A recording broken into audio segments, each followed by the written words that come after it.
Oh, that looks really nice. That looks really cool. I'm just using the new app from Sony today, the monitoring control app. It's really good.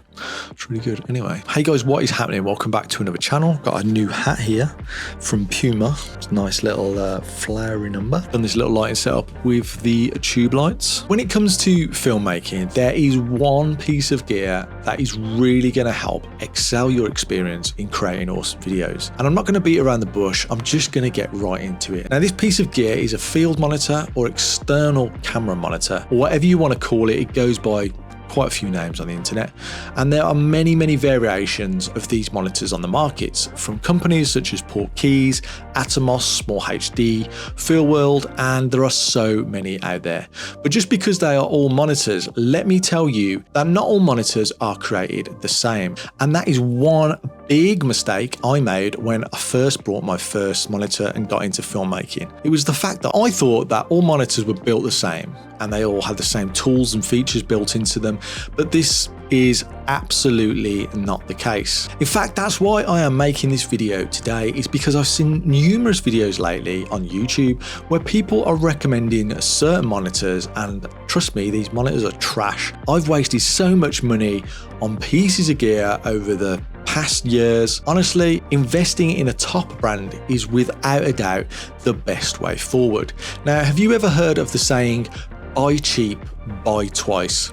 This, without a doubt, rings true here. Filmmaking gear is not cheap, and not all of us are doing this kind of work full time. So I'm going to recommend two monitors today in this video that I've used, and ones which I still own, one which is absolutely my go-to everyday monitor. That just died, didn't it?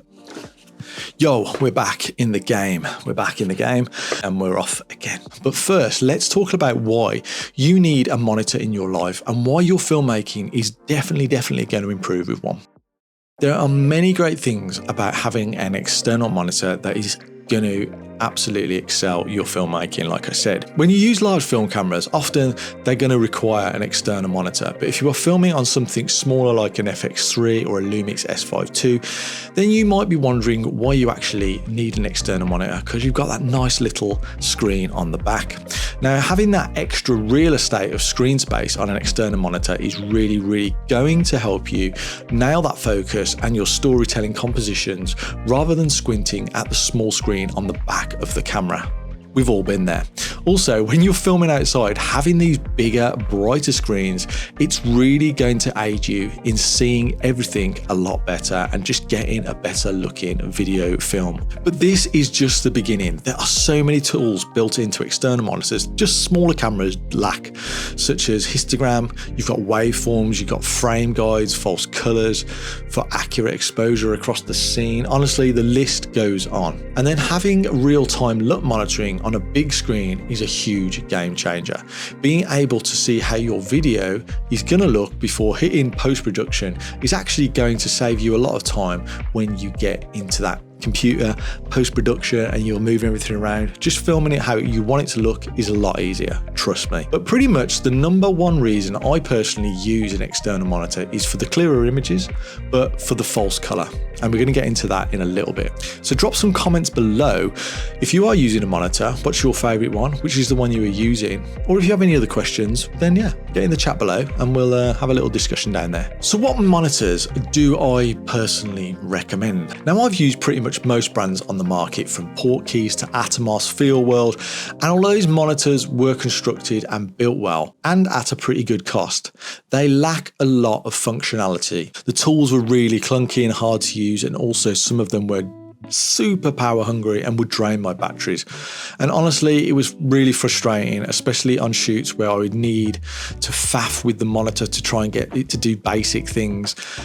I just found it really annoying.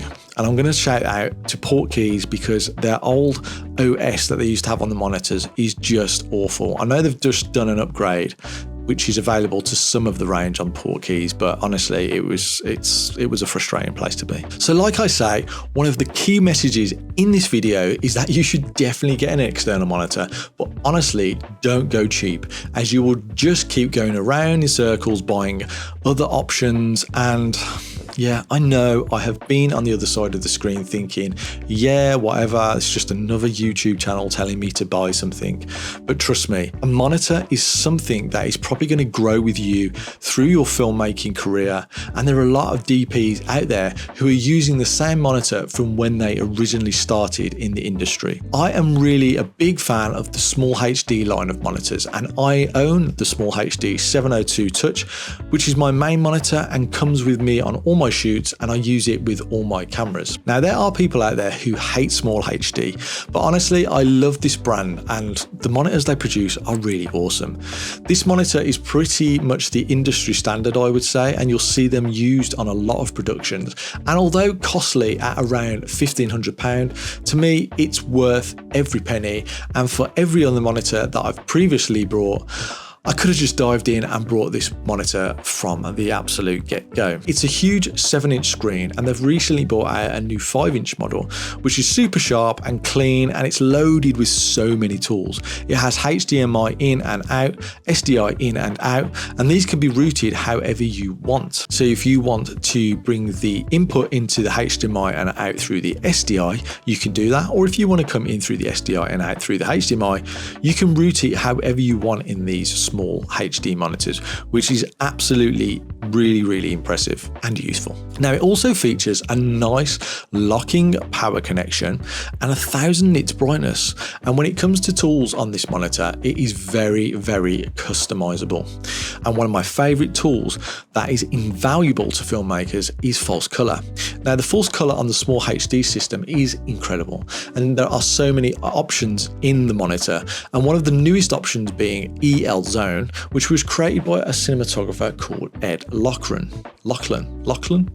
Now, I'm not going to go into depth on EL Zone and false color. I will leave a link below to some videos that explain and talk about this a little bit more in depth. So if you're interested, there'll be something in the description below. But one thing I will just talk about is the use of false color across different monitors. It's not always the same. So this can be a little bit frustrating. And one thing I found out when I was working on certain cameras and certain monitors, that the false color was kind of set up different, and it gets a bit annoying. Now, this is where EL Zone is really changing the game for me, because it is talking and looking at light in stops, which is usually what we are talking about and communicating with each other on set. So we're talking about reducing something by a stop or 2 stops, and having EL Zone allows you to accurately see this in monitor. Like I say, I'm going to drop a link down below so you can investigate this more, but compared to different kind of spectrum, false color spectrums, EL Zone to me is probably the easiest one to get your head around. Now, if you are focus pulling, the SmallHD monitor is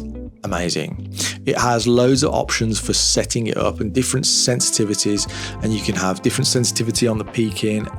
Once you've got it dialed in, it's really easy to use, and the screen is so sharp that it makes life so much easier in this department. So yes, the SmallHD line of monitors is going to be my first recommendation and choice if you are looking for a monitor.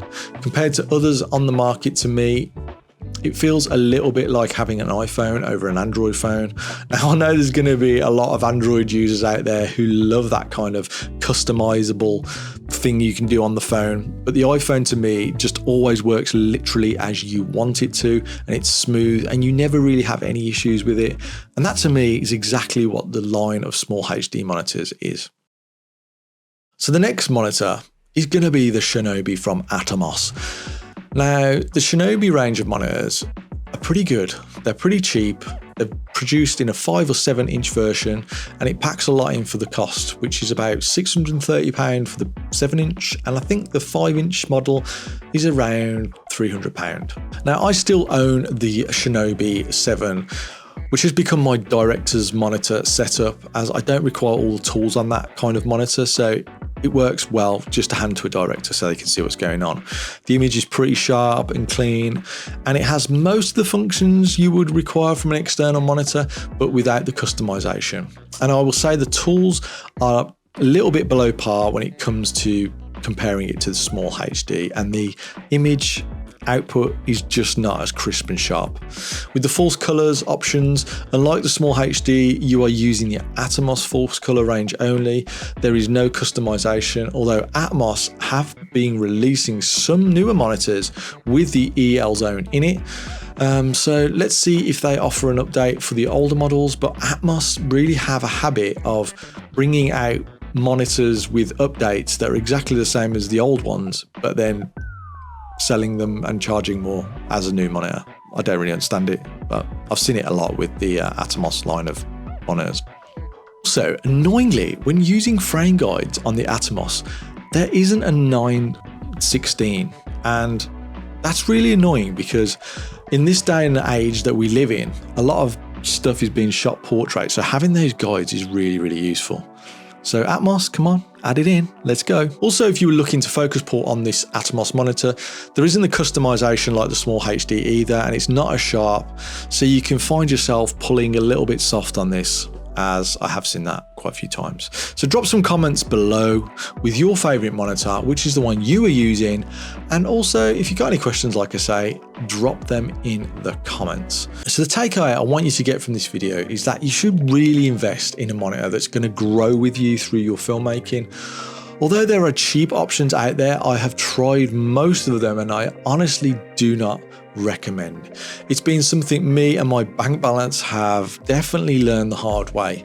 So really think about what you want to achieve with having a monitor. Do you want to focus pull? Is that somewhere you want to go? Do you want it as a director's monitor? Are you hoping to get on bigger productions and this is going to be your #1 monitor? To me, the SmallHD line is always adding new tools and upgrades to their lineup, and they are built super well.